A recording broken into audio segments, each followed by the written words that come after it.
আজকে আমি অনেক মজাদার একটি রেসিপি তৈরি করব আর এটা কিন্তু শুটকি মাছের একটি রেসিপি। তো কারা কারা শুটকি মাছ খেতে পছন্দ করেন? আমি কিন্তু ভীষণ পছন্দ করি। তো হ্যালো এভরিওয়ান, আসসালামু আলাইকুম। যে যেখান থেকে আমার ভিডিওটি দেখছেন আশা করি আপনারা অনেক ভালো আছেন। তো আলহামদুলিল্লাহ আমিও কিন্তু মোটামুটি ভালো আছি। তো এখানে দেখতে পাচ্ছেন আমি শুটকি রান্নার জন্য কি কি নিয়ে নিয়েছি। এখানে কিন্তু আমি সিম নিয়ে নিয়েছি, আলু নিয়ে নিয়েছি, বেগুন নিয়ে নিয়েছি, কাঁচা টমেটো প্লাস পাকা টমেটো নিয়ে নিয়েছি। তো এগুলা দিয়েই কিন্তু আজকে আমি শুটকিটা রান্না করব। আর এখানে দেখতে পাচ্ছেন এই শুটকিটা বলেন তো কি শুটকি? তো এটাকে অনেকে মলা মাছের শুটকি বলে চিনে, তো চেলাও অনেকে বলে। তো এটা মলা মাছের শুটকিটাকে আমি ফার্স্টেই ভালোভাবে গরম পানি দিয়ে ধুয়ে নিয়েছি, তারপরে বেশ কয়েকবার ঠান্ডা পানি দিয়ে ধুয়ে নিয়েছি। এখন কিন্তু মলা মাছের শুটকিটা একদম পরিষ্কার হয়ে গিয়েছে। তো তার পরবর্তীতে কিন্তু আমি সকল মানে সবজিগুলো খুব ভালোভাবে ধুয়ে নিয়েছি। তারপরে কিন্তু এখানে পেঁয়াজ আর রসুন, কাঁচামরিচ সব কিছু হালকা করে ভেজে তারপরে কিন্তু এখানে আমি শুটকিটা দিয়ে দিলাম। আর শুটকিটাকেও খুব ভালোভাবে এখন ভাজতে হবে। আজকে আমি মাটির চুলায় রান্না করতেছি, আর মাটির চুলায় রান্না করলে কিন্তু অনেক মজা লাগে যে কোনো খাবারই। তো আজকে শুটকি রান্না করতেছি মাটির চুলায়।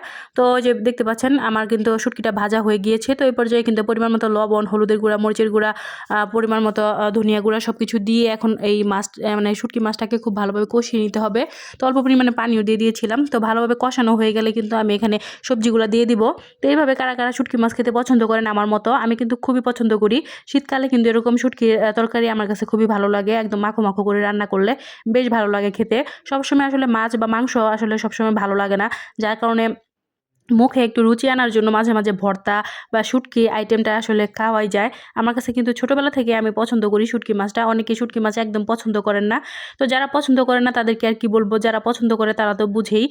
তো শুটকি মাছ যদি খুব ভালোভাবে রান্না করা যায় তাহলে কিন্তু যারা মানে অপছন্দ করে তারাও কিন্তু আসলে খেতে পছন্দ করে। তো খুব ভালোভাবে কিন্তু নেড়ে চেড়ে নিতেছি। এটা ভালোভাবে কষাতে হবে। যত সুন্দর করে কষাবেন ততই কিন্তু খেতে ভালো লাগবে। তো কষানোর উপরে কিন্তু সব কিছু নির্ভর করে, মানে একটা তরকারির মজা। তো এখন দেখতে পাচ্ছেন খুব ভালোভাবে নেড়ে চেড়ে নিতেছি। এখন ঢাকনা দিয়ে ঢেকে দেবো আর এটা কষানো পর্যন্ত অপেক্ষা করব। তার পরবর্তীতে এই যে দেখতে পাচ্ছেন কষানো হয়ে গেলে কিন্তু আমি ঝোল দিয়ে দিলাম। তো ঝোল দেওয়ার পরে কিন্তু এখন খুব ভালোভাবে নেড়ে চেড়ে নিতেছি আর ঢাকনা দিয়ে এখন আবার ঢেকে দেবো, যাতে করে খুব সুন্দর করে একদম মানে পানিটা শুকিয়ে যায়, একদম মাখো মাখো হয়ে যায়। ঠিক এইভাবে রান্না করতে হবে। তো শুটকি আসলে একটু মাখো মাখো না রান্না করলে ভালো লাগে না। ঝোল ঝোল খাবার কিন্তু আমি একদমই পছন্দ করি না। মানে ঝোল আমি কোনো কিছুই পছন্দ করি না। যে কোনো খাবারই আমি একটু মানে মাখো মাখো বা একটু ভোনা ভোনা খেতে ভালো লাগে। তো যে দেখতে পাচ্ছেন শুটকিটা কিন্তু একদমই রান্না কমপ্লিট হয়ে গিয়েছে। একদম কিন্তু পানি শুকিয়ে আসছে আর একদম কিন্তু মাখো মাখো হয়ে গিয়েছে। দেখেন কালারটা কত সুন্দর হয়েছে।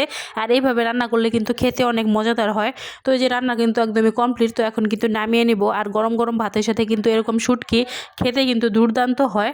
তো আপনারা কারা কারা এরকম শুটকি পছন্দ করেন অবশ্যই কমেন্টে জানাই যাবেন। তো আজকের ভিডিওটি এ পর্যন্তই। সবাই ভালো থাকবেন, সুস্থ থাকবেন। আল্লাহ হাফেজ।